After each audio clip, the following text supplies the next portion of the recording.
Hi hello friends, welcome back to my channel. ನಾನು work from home ಮಾಡ್ತಾ ಇದ್ದೀನಿ. ವಾರ ಪೂರ್ತಿ ಕೆಲಸ ಮಾಡಿ ಬೋರ್ ಆಗಿರುತ್ತಲ್ವ. ಶನಿವಾರ ಭಾನುವಾರ ರಜೆ ಇದೆ, ಎಲ್ಲಿಗಾದರೂ ಹೋಗಬೇಕು, ಒಂದು ಹೊಸ ಪ್ಲೇಸ್ನ ನೋಡಬೇಕು ಅಂತ ಅಂದ್ಕೊಂಡು ನಾನು ಈ ವೀಕೆಂಡಲ್ಲಿ ಉಚ್ಚಂಗಿ ದುರ್ಗಕ್ಕೆ ಹೋಗ್ತಾ ಇದ್ದೀನಿ. ಕೆಲವೊಂದು ಸಲ ನಾವು ಹೋಗೋ ಪ್ಲೇಸಿಗಿಂತ ಹೋಗೋ ದಾರಿನೇ ತುಂಬ ಇಷ್ಟ ಆಗುತ್ತೆ ಅಂತ ಹೇಳ್ತಾರಲ್ವ. ಸೊ ನನಗೂ ಸಹ ಹೋಗ್ತಾ ಇರಬೇಕಾದ್ರೆ ಅದೇ ಥರನೇ ಫೀಲ್ ಮಾಡ್ತಾ ಇದ್ದೆ. ಆ ಕೋಟೆ, ಆ ದಾರಿ, ಆ ಭಕ್ತಾದಿಗಳು ನೋಡೋದಕ್ಕೆ ಒಂಥರ ಮನಸ್ಸಿಗೆ ನೆಮ್ಮದಿ, ತುಂಬಾ ಚೆನ್ನಾಗಿ ಅನ್ನಿಸ್ತು ನನಗೆ. ಯಾರಾದರೂ ಟ್ರೆಕ್ಕಿಂಗ್ ಇವಾಗ ಸ್ಟಾರ್ಟ್ ಮಾಡಬೇಕು, ತುಂಬ ಎತ್ತರ ಇರೋಂಥ ಬೆಟ್ಟ ಎಲ್ಲ ಹತ್ತೋಕ್ಕಾಗಲ್ಲ, ಸ್ವಲ್ಪ ದೂರ ಬೆಟ್ಟ ಹತ್ಕೊಂಡು ಹೋಗೋಂಥವ್ರು ಯಾವುದಾದ್ರೂ ಜಾಗ ಇದೆಯಾ ಅಂತ ಕೆಲವೊಬ್ಬರು ಹುಡುಕ್ತಾ ಇರ್ತಾರೆ. ಇನ್ನು ಕೆಲವೊಬ್ಬರು ಈ ಪ್ಲೇಸ್ನ ಅಂದರೆ ಉಚ್ಚಂಗಿ ದುರ್ಗನ ನೋಡಿಲ್ಲ, ಒನ್ ಟೈಮ್ ನೋಡಬೇಕು ಅಂತ ಅಂದ್ಕೊಂಡವರು ಕೂಡ ಈ ಪ್ಲೇಸ್ಗೆ ಬರ್ಬೋದು. ಈ ಬೆಟ್ಟ ಹತ್ತಬೇಕಾದ್ರೆ ಅಂದರೆ ಮೆಟ್ಲು ಹತ್ತಬೇಕಾದ್ರೆ ಸ್ವಲ್ಪ ನಮಗೆ ಕಷ್ಟ ಆಗ್ಬೋದು, ಆಯಾಸ ಆಗ್ಬೋದು. ಆದರೆ ಕೊನೆಗೆ ಬಂದು ನಾವು ಬೆಟ್ಟದ ಮೇಲೆ ನಿಂತ್ಕೊಂಡು ನೋಡಿದಾಗ ಆ ಫೀಲ್ ಇರುತ್ತಲ್ವ, ತುಂಬಾ ಚೆನ್ನಾಗಿರುತ್ತೆ. ಆ ಗಾಳಿ, ಆ ವಾತಾವರಣ, ಈ ಕೋಟೆ, ದೇವಸ್ಥಾನ, ಭಕ್ತಾದಿಗಳು ಇವನ್ನೆಲ್ಲ ನೋಡ್ತಾ ಇರಬೇಕಾದ್ರೆ ಮನಸ್ಸಿಗೆ ಏನೋ ಒಂಥರ ನೆಮ್ಮದಿ ಅಂತಲೇ ಹೇಳ್ಬೋದು. ಈ ಒಂದು ಜಾಗಕ್ಕೆ ಹೋಗೋದಕ್ಕೆ 2 ದಾರಿ ಕೂಡ ಇದೆ. ಮೊದಲು ನೀವು ದೇವಸ್ಥಾನಕ್ಕೆ ಹೋಗ್ತೀವಿ ಅನ್ನೋದಾದರೆ ಅಲ್ಲಿ ಸ್ಟೆಪ್ಸು ಕೂಡ ಇದೆ. ಸ್ಟೆಪ್ಸ್ ಹತ್ತೋದ್ರ ಮೂಲಕ ನೀವು ದೇವಸ್ಥಾನಕ್ಕೆ ಹೋಗ್ಬೋದು. ಮತ್ತು ಶೆಲ್ಟರ್ ಕೂಡ ಹಾಕಿದ್ದಾರೆ. ಎಲ್ಲಿಂದ ಸ್ಟೆಪ್ ಸ್ಟಾರ್ಟ್ ಆಗುತ್ತೆ ಕೊನೆವರೆಗೂ ನಿಮಗೆ ಶೆಲ್ಟರ್ ಕೂಡ ಹಾಕಿದ್ದಾರೆ. ನಿಮಗೆ ಬಿಸಿಲು ಅಥವಾ ಮಳೆ ಅಂಥ ಟೈಮಲ್ಲಿ ಹತ್ತೋಕ್ಕಾಗಲ್ಲ ಆ ಥರ ಏನಿಲ್ಲ. ನೀವು ಆರಾಮಾಗಿ ಸ್ಟೆಪ್ಸ್ ಹತ್ತೋದ್ರ ಮೂಲಕ ದೇವಸ್ಥಾನಕ್ಕೆ ಹೋಗ್ಬೋದು. ಇನ್ನೂ ಒಂದು ದಾರಿ ಅಂದರೆ ಮೊದಲು ನಿಮಗೆ ಕೋಟೆ ಸಿಗುತ್ತೆ, ಅದಾದಮೇಲೆ ನಿಮಗೆ ದೇವಸ್ಥಾನ ಸಿಗುತ್ತೆ. ಕೋಟೆ ಹೇಗಿದೆ ಅಂತ ನೋಡಿಕೊಂಡು ಆಮೇಲೆ ನೀವು ದೇವಸ್ಥಾನಕ್ಕೆ ಹೋಗ್ಬೋದು. ಇಲ್ಲಿ 2 ವೀಲರು 4 ವೀಲರು ಎರಡೂ ಕೂಡ ಬರ್ಬೋದು. ದಾರಿ ಕೂಡ ತುಂಬ ಚೆನ್ನಾಗಿದೆ. ಸ್ಟೆಪ್ಸ್ ಹತ್ತೋರು ಆರಾಮಾಗಿ ಹತ್ಕೊಂಡು ಹೋಗ್ಬೋದು. ಸಣ್ಣ ಸಣ್ಣ ಸ್ಟೆಪ್ಪುಗಳಿದ್ದಾವೆ. ಆಮೇಲೆ ನೀವು ಪ್ರತಿಯೊಂದು ಸ್ಟೆಪ್ಸ್ನ ನೋಡೋದಾದರೆ ಅಲ್ಲಿ ಕುಂಕುಮ ಹಚ್ಚಿದ್ದಾರೆ. ಇದೇ ಥರ ಪದ್ಧತಿನ ನಾನು ಮೈಸೂರು ಚಾಮುಂಡಿ ಬೆಟ್ಟದಲ್ಲಿ ನೋಡಿದ್ದೆ. ಇದರ ಹಿನ್ನೆಲೆ ಏನು ಅಂತ ನನಗೂ ಸಹ ಗೊತ್ತಿಲ್ಲ.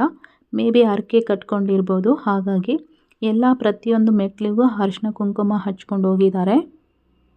ನೋಡ್ತಾ ಇದ್ದೀರಲ್ವ, ಇಂಥ ಪದ್ಧತಿಗಳನ್ನ ನೋಡ್ತಾ ಇದ್ದರೆ ನಮಗಿವಾಗಲೂ ಈ ಪದ್ಧತಿಗಳನ್ನ ನಡೆಸ್ತಾ ಇದ್ದಾರಲ್ವ ಅನ್ನೋದೊಂದು ಖುಷಿ ಆಗುತ್ತೆ. ವಾರ ಪೂರ್ತಿ ಕೆಲಸ ಮಾಡಿ ಬೋರ್ ಆಗಿದೆ ಅಂದರೆ ಖಂಡಿತ ನೀವು ಈ ಪ್ಲೇಸ್ಗೆ ಒಂದು ಸಲ ವಿಸಿಟ್ ಮಾಡಲೇಬೇಕು. ಆ ಗಾಳಿ, ಆ ವಾತಾವರಣ, ಆ ಕೂಲ್ನೆಸ್ಸು ಎಲ್ಲನೂ ಒಂಥರ ಮನಸ್ಸಿಗೆ ನೆಮ್ಮದಿ ಕೊಡುತ್ತೆ. ಹಾಗೆಯೇ ಮೇಲೆ ಹೋಗ್ತಾ ಇರಬೇಕಾದ್ರೆ ಒಳ್ಳೆ ಗಾಳಿ, ಒಳ್ಳೆ ವ್ಯೂ ಸಿಗುತ್ತೆ. ನೋಡ್ತಾ ಇದ್ದೀರಲ್ವ ಪ್ಲೇಸ್ ಎಷ್ಟು ಕೂಲಾಗಿದೆ ಅಂತ. ಬಿಸಿಲು ಸಹ ಇಲ್ಲ. ಹೋಗ್ತಾ ಇರಬೇಕಾದ್ರೇ ಒಂಥರ ತಂಪಾದ ಗಾಳಿ ಬೀಸ್ತಾ ಇದೆ.